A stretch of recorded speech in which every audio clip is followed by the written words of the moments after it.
Hi again, everybody. Welcome to Inside Golf. I'm Harry Donahue. Did you ever stand on the first tee box at a golf course and wonder who made this all possible? Who had the talent and the vision to turn empty land and wooded area into 18 holes of championship golf? Here in the Philadelphia area, we've had our share of great golf course designs. The works of A.W. Tillinghast, George Thomas, Donald Ross, and Hugh Wilson, just to name a few.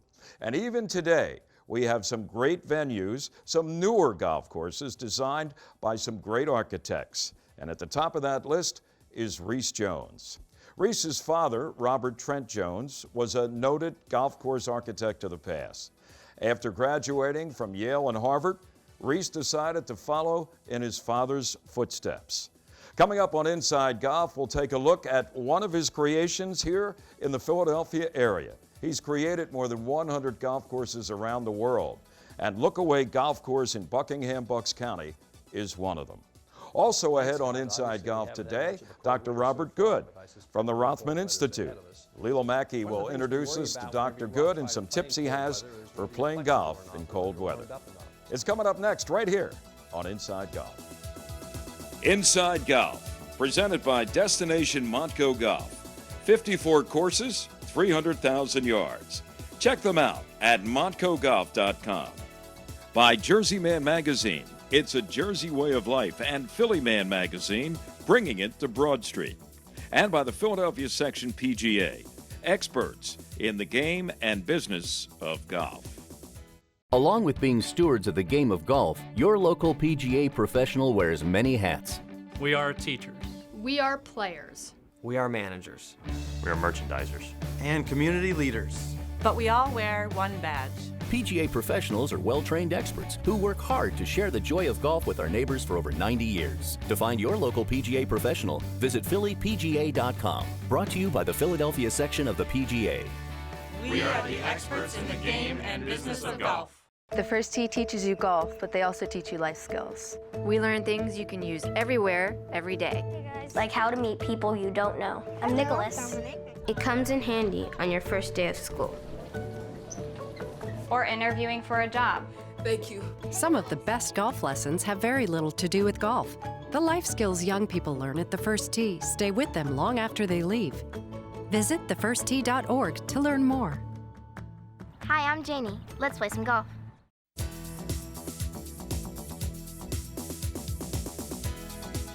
Welcome back to Inside Golf. Recently, I had a chance to sit down at Lookaway Golf Club in Buckingham, Bucks County with golf course architect Rees Jones. You know, Rees has the nickname of being the Open Doctor. The reason? He has remodeled 7 golf courses that have hosted the U.S. Open. And how about this? He's done the same with 8 courses that have hosted the PGA Championship and 5 venues where they've held the Ryder Cup competition. We had a chance to begin our interview with Rees by talking about the creative side of a golf course architect, what they see that a lot of time no one else does. Rees, before we get into specifically what your work encompassed here at Lookaway, I'm always been an admirer of gentlemen like you, and I'm reminded of the line in the movie Sixth Sense when the youngster said he sees dead people, something that not many people do. And I often equate it, if I could, to your profession. When architects like yourself look at a piece of virgin territory, land, whatever you want to call it, and can see an 18-hole championship golf course. What is it? What is that sense that you have that you can do that and then see it to fruition? Well, first of all, we look at the land and we see if the land is suitable and it has enough variety and doesn't have areas of wetlands, too much areas you couldn't use. And then we use mapping that really determines where the holes would go, and we adjust that, and we stake it out on the ground and walk it, and we find we got a problem. We reverse holes or change holes or move holes. Here at Lookaway, we were very fortunate to have really a very diverse piece of property, changing elevations, different types of land. We have short holes, medium holes, long holes. We've got a lot of variety. It's got a great ebb and flow, and that's what we wanted. So we really look at it, and then we kind of adjust it on the ground to make sure that we have a different shot into the par fours on many holes, and different shots on the par threes. Every par three plays a little bit different length and different character.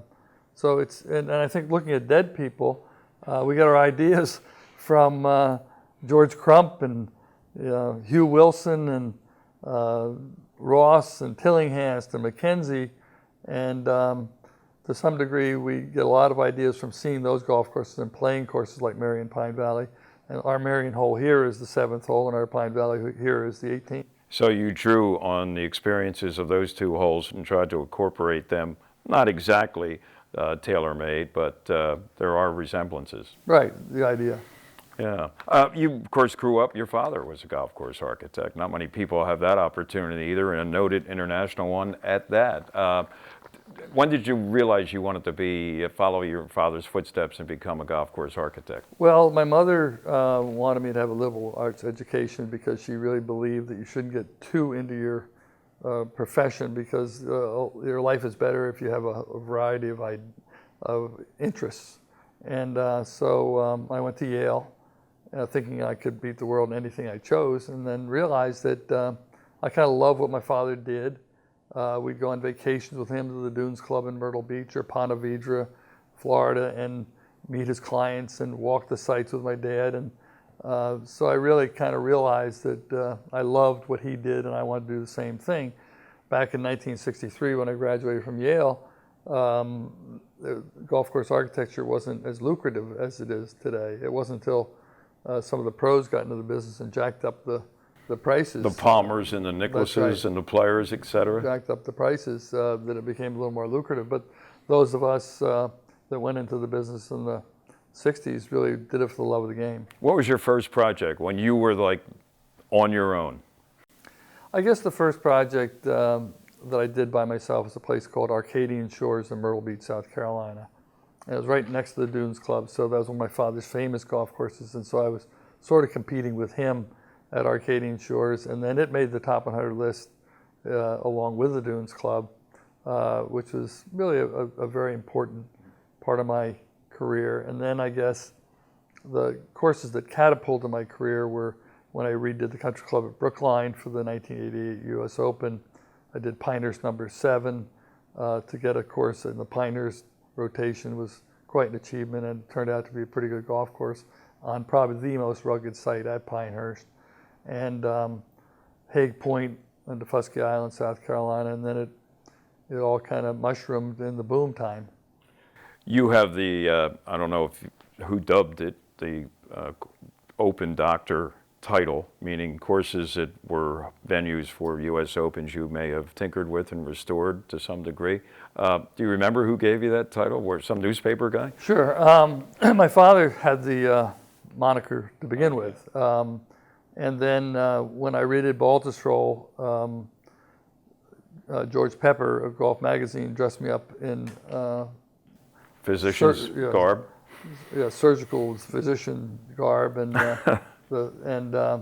that's when I became the Open Doctor. And I guess it keeps growing. I guess I'll have about 25, 26 major championships that have been or are in the that you've restored. Rotation, yeah. I think there's like a half a dozen Opens, more than that, PGA Championships, Walker and Ryder Cups. Yeah, there's 7 Open venues, 8 PGA venues, 5 Ryder Cup venues, President's Cup venue, and 2 Walker Cup venues, which means I must be getting older. And also iconic when it comes to your profession. You talked about how you drew on other holes, noted golf course holes from around the country. And I'm just wondering, is there, or how difficult is it when you've designed how many, 200 golf courses or more internationally? Do you ever find yourself running out of ideas on the shape of a hole or the type of green, number of bunkers that you have? I mean, after a while, do you get exhausted, or how do you keep creating a different golf hole design? Well, the land basically tells you what you can and can't do. And then what you do is you do a few sketches for the first few holes, and you make sure you don't repeat those same elements on the golf course. That's why Lookaway has 18 distinctly different holes on a really beautiful piece of property. You don't you don't really run out of ideas, but there's a line you don't want to cross. If you want to build something really unique, it may not work, because this is not a passive design. This is an active design, and this has to work on a continuing basis for every caliber player, from the entry-level player to the most accomplished. So I think you go back to your ideas of things that have worked in the past and been enjoyed in the past. It isn't necessarily the same green or the same bunker or the same location of the green. But it's some of the ideas, and you don't want to have an uphill green with a green that falls away, because the ball won't stop. So there's things that you know as far as how the game is played. Are there certain distinctions on this golf course and other golf courses that you've designed that people can, without knowing who the architect was, say, this looks like a Rees Jones design? Is there any trademark or something that kind of repeats itself over the course of one course that you've designed to another? Well, I hope not. I think that Tillinghast was really my favorite designer, because he never repeated his designs. I mean, I've redone Baltusrol for the 2016 PGA Championship. I redid it for the Open Championship before, the other one, and I redid Bethpage Black for 2 Opens, and now it'll be a PGA and a Ryder Cup. And those are 2 distinctively different styles. And so I would think that this style is the look-away style. And I wouldn't want people to come in and say, oh my goodness, it's a Rees Jones golf course. Okay. I think then you're repeating your style. And some architects do that. They get into a rut because it's so well accepted, but then after you play it 10 times, you know you've played a golf course you played somewhere else. Now, the reason it's more important today is that people travel more in golf. Golf's on TV. It isn't like the old days when Seth Rayner basically built a lot of the same features on a lot of golf courses, but one was in South Carolina, one was in Minnesota, one was in Long Island, so people didn't see the other golf courses. Now we have an opportunity by way of television, websites, whatever. It's at our fingertips. How about in terms of trends in golf? You see, I think more and more architects are going for a drivable par 4. The drivable par 4 is really mostly for championship golf, because those are the players that hit it generally the same length. We just did one at Belle Reve for the 2018 PGA on the 11th hole. We did it at Medina on the 15th hole for the Ryder Cup. And yet they really don't play it at Medina now as a drivable par 4 for the members. It's a driver and a wedge. Same thing at 11. That'll be pretty much that way at Belle Reve. So the drivable par 4 is really just for championship golf. If they have a championship here, I imagine they could even make the first hole drivable, although it wouldn't be the right place to have it. You really want to have a drivable par 4 in the back 9 somewhere, where it's worth it to take a chance crunch going time for a 1. Because there's a Belle Reve, there's a pond on the right, and on Medina there's a pond there. A drivable par 4 without a risk is not very good, because it's a risk-reward shot, but it's predominantly for the pros. Talk about number 12, par 4. You have the pond up situated right adjacent to in front of the green there. Was that pond, was that the original dimensions of that? I mean, when you were unearthing what was there, all the overgrowth and everything, that pond was there? Well, that's a wetland. Okay. And I think the great thing about the last 20 years in golf course design is that the wetlands laws came into being, and we had to stay away from them. And I think it gave the golf architects the higher land. Back before then, when golf course architects were being relegated to the swamps, and now that you couldn't do any damage to the wetlands, it gave golf architects the type of land they had previous to the Depression, when they had all the upland because they didn't have any money to spend on building golf courses. So, and we incorporated the wetlands into the design of a hole like on number 12, which is a great par 4. It's one of the few holes where you really have to carry the ball into the green. Stay with us. More to come with golf course architect Rees Jones, specifically his work here at Lookaway in Bucks County. At the first tee, they're teaching us how to set goals. It doesn't matter how big or small they are. I want to break 80 someday. My goal is to go to college. Someday, I'm going to be the 4th female president of the United States. Maybe 5th. Some of the best golf lessons have very little to do with golf. The life skills young people learn at the First Tee stay with them long after they leave. Visit thefirsttee.org to learn more. One of my goals is to get on TV. Check. Jersey Man and Philly Man magazine, published by former Eagles tight end Ken Dunnick, is everything you want in a publication catering to men's interest. Enjoy articles on politics, business, the mob, wine, food, fitness, and travel. Written by the likes of George Anastasia, Bill Lyon, Sam Carchidi, and Mike Kern. Want to grow your business? Ask for information on our Legacy and Chairman Clubs. They meet regularly and can be a valuable tool for your company. Subscriptions are only $20 a year for 6 issues. They're available at jerseymanmagazine.com.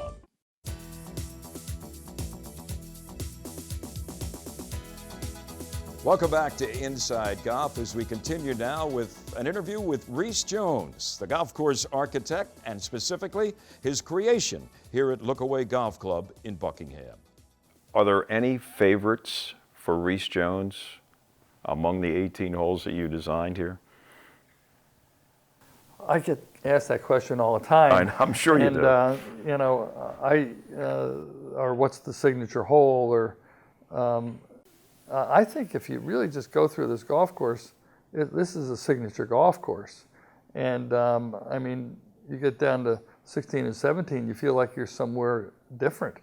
You get down there, 5, 6, 7, it feels like you're in a different place. But that's a change of pace. The signature hole might be the 18th hole because it's probably a pretty demanding finishing hole, and that's the crescendo of the round at Lookaway. That's you have to think about it. If you have a good score going, you really have to think about hitting a long drive and getting yourself into position there. But I did give you a ballot on left if you yank it because you try to hit it too hard. I'm curious, when you came to that piece of land, what was the first 1 or 2 things you thought about as a closing hole? Well, the 18th hole is the crescendo of the round. You have to think about it all the way around, especially when you're shooting your low score. You hope you can survive that hole. It was the pattern with an elevated green, much like Pine Valley number 18. That's why we bunkered it up the face, much like Pine Valley 18. When I was 16 years old, my father took me to Pine Valley for my first round of golf, and he bet me $100, and that was a lot of money in 1957, that I couldn't break 90. I got to the 18th hole of Pine Valley with my dad, and hit a driver, not a long drive, and I needed a 4-wood at the green. He says, "Oh, lay up, Rees." I said, "No, I gotta get to the green." Hit the best shot of my youth, made the green, 2-putted, won my $100, and I've never forgotten that. That was one of my 18th at Pine Valley is one of my favorite holes in golf, and I just saw the opportunity to build a replica of the 18th of Pine Valley, more of a dog leg, but a hole with similar characteristics coming to the green, and that's what we did. And it's the crescendo, it's the finish, and I think it worked out very well. And not only the golf hole, but then the patio, the clubhouse. I mean, if there is a perfect setting for a finishing hole, all things considered, it's captured here on number 18 at Lookaway. And because it's, you have to hit a good drive to really go for it, because it has a wetland, much like, Pine Valley has a little wet area there too. And so a lot of things can happen. So I imagine when you're having drinks on the patio, it's pretty entertaining. If you got a few shekels being bet among members, it's a good entertaining spot to be, number 18. You know what, another trend, we talked about trends earlier in terms of golf course design these days. And I'm curious, when it comes to playability versus difficulty, what side of that do you choose? Well, I've always chosen playability, and even in all the courses I've redone for the PGA of America and for the USGA for their Opens and PGA Championships, and people think I always make them harder, but if you have a bunker that you can't take the club back, we fix that. if we have the wrong pitch on a bunker, we fix that when we're doing it for a major championship. So also we want to have shot options, but shot options are mainly for the average golfer because the better players in the game today play a different game than they did 20, 25 years ago, where they really rolled the ball to the hole. Now they fly it. They're hitting it so far, they just loft it, and the ball's better, the clubs are better. So they play a one-dimensional game versus our game, which is multi-dimensional. So I have to really think about that, especially for the entry-level player, the better player of the club, the medium handicap. At Lookaway, you have a lot of shot options, and you have a lot of open entrances, and you can release the ball to the green with a knockdown shot, or you can fly it into the green, which I think makes this golf course play differently every time, and you never tire of it. Anybody who is from the Philadelphia area or has played a lot of golf here knows the quality of golf courses in Philadelphia. And being a lifelong Philadelphian, we often take it for granted. But this is a relatively new golf course when you look in terms of Marion and Pine Valley and some of the other great Philadelphia Cricket Club. I mean, Tillinghast himself was a member there. You mentioned him earlier. Where would you rank Lookaway in the hierarchy of just in the Philadelphia area? Forget about Oakmont in the western part of the state in Pennsylvania, just among great iconic golf courses in Philadelphia. Well, Philadelphia is a bastion of great golf courses because a lot of architects lived here, and then you had the amateur architects, the Hugh Wilsons and the George Crumps, that studied the land and then worked with H.S. Colt, and then you had George Thomas, who was from here, and White Marsh Valley. Right, Yeah. and so I mean, it's a real wonderful place to come and play a lot of phenomenal golf courses. I felt that when we built Lookaway, that this was the home of a lot of really wonderful facilities. And I think that my dream was that Lookaway would be very much a part of that family of golf clubs. And I think that's what we've achieved. We're part of this wonderful Philadelphia area golfing scene. Yeah, it is spot on. One of the top among the echelon of great golf courses in Philadelphia. Rees, it's been a pleasure. Thank you very much. And I think I speak on behalf of all the current, former, and future members of Lookaway Golf Club. Thank you for a job well done. Oh, you're welcome. Stay with us. There's plenty more to come here on Inside Golf. Next, Marion Pro Scott Nye introduces us to Dr. Robert Good of the Rothman Institute and a health tip on playing in cold weather. We're rolling out the action and bringing it all to the table. So go all in with endless ways to win. Join us for the area's hottest happy hour with double the action at half the price. Only at Valley Forge Casino Resort. The Philadelphia PGA and Rothman Institute continue to work together to bring you tips to stay fit, healthy, and injury-free this offseason. Here to help us deliver these tips is head golf professional from Marion Golf Club, Scott Nye, and Rothman Institute joint replacement surgeon, Dr. Robert Good. Well, thanks, Leila. Today we're joined by Dr. Rob Good, one of the members here at Marion. And Dr. Good is going to talk to us about how we can prevent cold weather injuries as we head back out to the links. Thanks, Scott. Obviously, we haven't had much of a cold winter so far, but I suspect more cold weather is ahead of us. One of the things we worry about whenever you go out and try to play in cold weather is whether you're flexible enough and whether you're warmed up enough. So it's very important that even before you get to the driving range, take some time, walk to the range, try to get your heart pumping a little bit, get your body warmed up a little bit. Once you get to the range, before you even pick up a club, try to work on some flexibility exercises. Try to stretch your back for rotation and flexion, stretch your shoulders, stretch your hips, just generally try to get warmed up before you even pick up the club.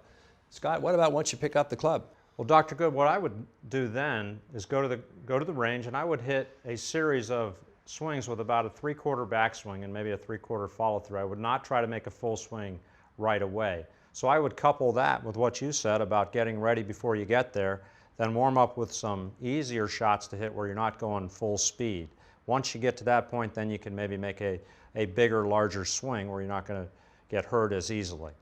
And always try to remember to dress appropriately. There's a lot of new high-tech fibers and different types of outfits that you can wear now that still allow you to be flexible yet still enjoy your game. So thanks, Dr. Good. That's great advice, and we look forward to seeing everybody next time.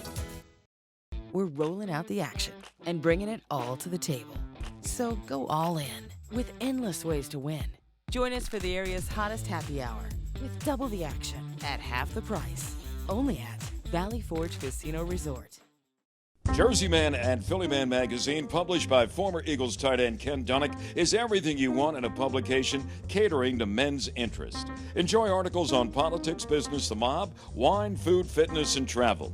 Written by the likes of George Anastasia, Bill Lyon, Sam Carchidi, and Mike Kern. Want to grow your business? Ask for information on our Legacy and Chairman Clubs. They meet regularly and can be a valuable tool for your company. Subscriptions are only $20 a year for 6 issues. They're available at jerseymanmagazine.com. Along with being stewards of the game of golf, your local PGA professional wears many hats. We are teachers. We are players. We are managers. We are merchandisers. And community leaders. But we all wear one badge. PGA professionals are well-trained experts who work hard to share the joy of golf with our neighbors for over 90 years. To find your local PGA professional, visit phillypga.com. Brought to you by the Philadelphia section of the PGA. We are the experts in the game and business of golf.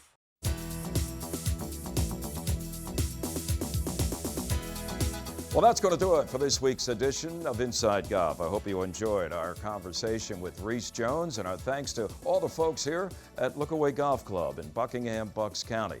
They have a treasure of a golf course at Lookaway, thanks in large part to the vision and the talent of Rees Jones. Also, our thanks go out to Dave Sewell of Motion Video. And next week, we return to Lou's Laboratory.